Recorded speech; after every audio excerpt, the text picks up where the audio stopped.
तो मैं सितेश कुमार आप सबको स्वागत करता हूं। मैं आज हिंदी क्लास 12th के दिगंत के हम चैप्टर 1 बातचीत के बारे में बातें करेंगे।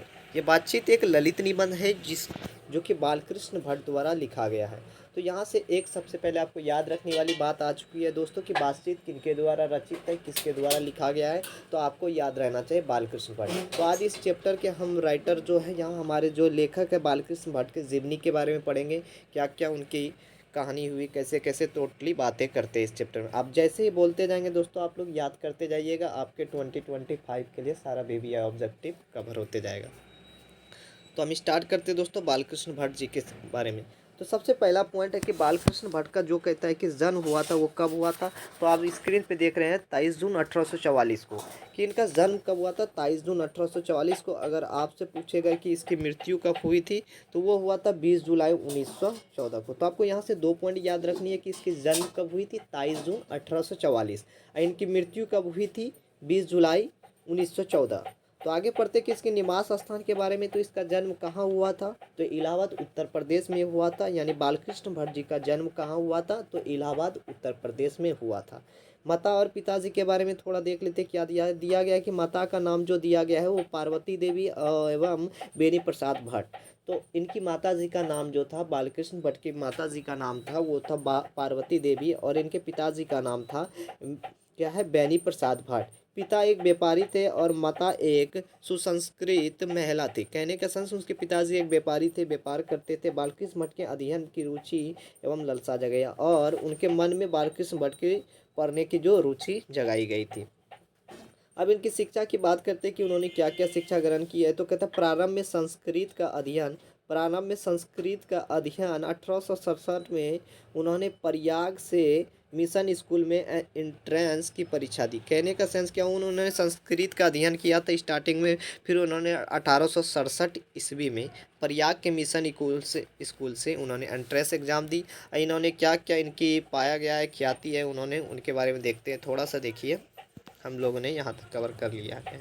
अब कहता है कि शिक्षा के बारे में बात कर लिया हम लोगों ने। वृत्ति देखते हैं इनकी क्या दिया। कहता है 1869 से 1875 तक प्रयाग के मिशन स्कूल में अध्यापन किया। यानी 1869 से 1875 तक इन्होंने प्रयाग के ही इस मिशन स्कूल में उन्होंने अध्ययन किया, वहाँ से पढ़ा। आगे दिया गया है कि 1885 में उन्होंने प्रयाग के CAB स्कूल से संस्कृत का अध्ययन किया और 1888 ईस्वी में प्रयाग के कास्त पाठशाला इंटर कॉलेज से अध्यापक नियुक्त होकर, किंतु वह क्या हो गया, उग्र स्वभाव के कारण नौकरी छोड़नी पड़ी। तो यहाँ से क्या दिया गया है कि 1869 से 75 तक उन्होंने मिशन स्कूल में अध्यापन किया। 1885 ईस्वी में वो क्या बन गए, CAB स्कूल के संस्कृत के अध्यापन। 1888 ईस्वी में प्रयाग के कार्य पाठशाला इंटर कॉलेज के अध्यापन में। लेकिन उनका स्वभाव थोड़ा उग्र था, उत्तेजनताशील से भरा होता था। छोटी छोटी बातों को वो क्या करते थे, बड़े मुद्दे बना कर देखा करते थे। इसी कारण से क्या दिया गया, उसको नौकरी छोड़नी पड़ी। उसके बाद वो लेखन का कार्य करने लगे। जब नौकरी छूटता है ना, कहते ना एक बात कि कभी कभी गलती से भी अच्छा काम होता है। तो अभी ये अगर जॉब पे रहते तो वही करते रहते, 8 घंटे की ड्यूटी, आना जाना, ये 6 घंटे की। लेकिन उन्होंने उसके बाद राइटिंग की काम शुरू कर दी और राइटिंग एक समय क्या हो गया, धीरे धीरे ये एक विख्यात राइटर के रूप में भी उभर कर सामने आ गए। तो विशेष परिस्थिति के बारे में देखते हैं कि क्या क्या हुआ था उनके बारे में। कहता है कि पिता के निधोपरांत पैतृक व्यापार संभालने के नाम पर वह गृह कलह का सामना कर, मतलब उनके पिताजी की मृत्यु के बाद उसके घर में गृह कलह, मतलब घर में भी आपस में भी व्यापार को लेकर झगड़े होने लगे कि कौन संभालेगा, क्या करेगा। कहता है पैतृक घर छोड़कर घाट आर्थिक संकट के जूझते रहे, हिम्मत से काम लिया और साहित्य के प्रति समर्पित रहे। फिर भी उन्होंने हार नहीं मानी और अपने क्या किया, अपने आप को साबित करने के लिए वो लड़ते रहे, आगे चलते रहे। अब उनकी कुछ रचनात्मक सक्रिया के बारे में हम लोग देखेंगे कि उन्होंने कौन कौन सी रचना की है और इनकी कितनी इम्पोर्टेंस है अभी हम लोग के लिए। तो सबसे पहले उन्होंने कहा भारतेंदु हरिश्चंद्र की प्रेरणा से हिंदी वर्धनी सभा और प्रयाग की ओर से 1800 में हिंदी प्रदीप नामक मासिक पत्र निकालना। कहने का सेंस उन्होंने क्या किया कि भारतेंदु हरिश्चंद्र की प्रेरणा से प्रेरित होकर उन्होंने 2 क्या किया, मासिक पत्र निकाला। मासिक पत्र मतलब जो महीने में आया करता है वो। जैसे कि सबसे पहले उसका एक का नाम था हिंदी वर्धनी, सेकेंड का नाम था हिंदी प्रदीप। तो थर्ड कहता है कि सामाजिक साहित्य नैतिक विषयों पर निबंध लिखते रहे। 1881 में वेदों की युक्ति कर सकते 1886 ईस्वी में लाला श्रीनिवास दास जी के संयुक्ता स्वयंवर के कठोर आलोचना की। उन्होंने देखिए एक काम किया गया कि उन्होंने इसको भी इंक्लूड किया गया है कि 1886 में लाला श्रीनिवास दास जी के संयोगिता स्वयंवर की कठोर आलोचना उन्होंने किया है। ये एक पॉइंट है, आपको याद रखना है कि यहाँ से आपके एग्जाम में क्वेश्चन आ सकता है कि ये उन्होंने जो था हमारा बातचीत बालकृष्ण भट्ट ने श्रीनिवास दास के संयोगिता स्वयंवर की कठोर आलोचना कब की थी, तो 1886 ईस्वी में। तो एक क्वेश्चन इसको टर्न करके भी पूछेगा कि किसने की थी, तो बालकृष्ण भट्ट याद रखना है। जीवन के अंतिम दिनों में शब्द हिंदी शब्दकोश के संपादन के लिए श्याम सुंदर द्वारा काशी आमंत्रित, किंतु अच्छा व्यवहार न होने पर अलग। उन्होंने हिंदी शब्दकोश को भी उन्होंने क्या किया, एक हिंदी शब्दकोश के लिए वो उन्होंने एक श्याम सुंदर दास से उन्होंने वहाँ से उनके निमंत्रण पे गए, लेकिन व्यवहार अच्छा न होने पे फिर दोनों क्या हो गए, दोनों अलग अलग अपने अपने रास्ते निकल पड़े।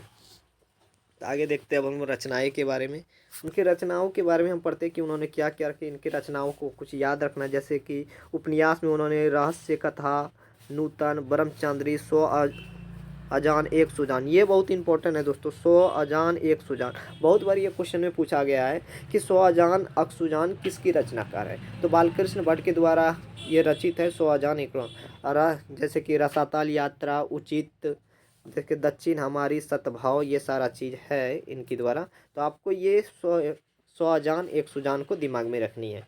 किसकी द्वारा रचित है सौ अजान एक सुजान, तो ये हमारे बालकृष्ण भट्ट के द्वारा रचित है। अब इनकी नाटक में देख ले, जैसे कि पद्मावती, ये इंपॉर्टेंट है।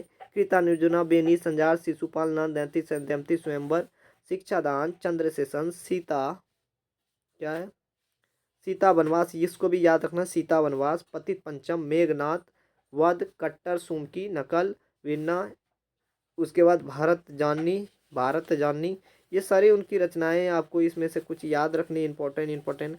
जैसे प्रहसन दिया गया, एक जैसा काम वैसा परिणाम, ये भी आपको क्वेश्चन पूछा जाता है। नई रोशनी का 20, आचार विनम्र, ये रखना है। और उन्होंने एक बात लिखी है कि निबंध के बारे में उन्हें बताया है कि 1000 के आसपास निबंध, जिसमें 100 से ऊपर बहुत महत्वपूर्ण है। कहता है भट्ट निबंध माला नाम से 2 खंडों में एक संग्रह किया गया है। कहने का सेंस ये हुआ कि उन्होंने 1000 से भी ज़्यादा निबंध को राइट किया है। तो इनके निबंध को 2 खंडों में विभाजित करके दिया गया है, जिसका नाम पड़ा एक क्या, भट्ट निबंध माला नाम से 2 खंडों में इसको संग्रहित किया गया है। यानी इसका जो निबंधों को संग्रह किया गया किस पे, भट्ट निबंध माला नाम पे ये पड़ा है। अब हमारा लास्ट पॉइंट क्या बोला जा रहा है, देखिए कि बालकृष्ण भट्ट आधुनिक हिंदी गद्य के आदि निर्माताओं और उपन्यास रचकारों में से एक, वे भारतेंदु युग के प्रमुख साहित्यकारों में से एक है। वे हिंदी के प्रारंभिक युग के प्रमुख और महान पत्रकार, निबंधकार तथा हिंदी के आलोचक और प्रवर्तक। उन्होंने आधुनिक जीवन हिंदी साहित्य को अपने प्रतिभाशाली जनधर्मी बनाए। तो दोस्तों आई अब दोस्तों आपको ये सारी चीज़ें समझ में आई होगी, जो जो इंपॉर्टेंट बातें बताए उसको याद रखनी है। तो दोस्तों इसी तरह से आप हमारे चैनल को सब्सक्राइब कर ले, आगे आने वाले इस 1 मंथ में आपको हिंदी की कंप्लीट एनालाइज कराया जाएगा ऑब्जेक्टिव के साथ। तो धन्यवाद दोस्तों, अभी तक आपने चैनल को सब्सक्राइब नहीं किए तो सब्सक्राइब कर लीजिए, अपने दोस्तों के साथ भी इन वीडियो को शेयर कीजिए ताकि उनको भी एग्ज़ाम 2025 में लाभ मिल सके। धन्यवाद दोस्तों।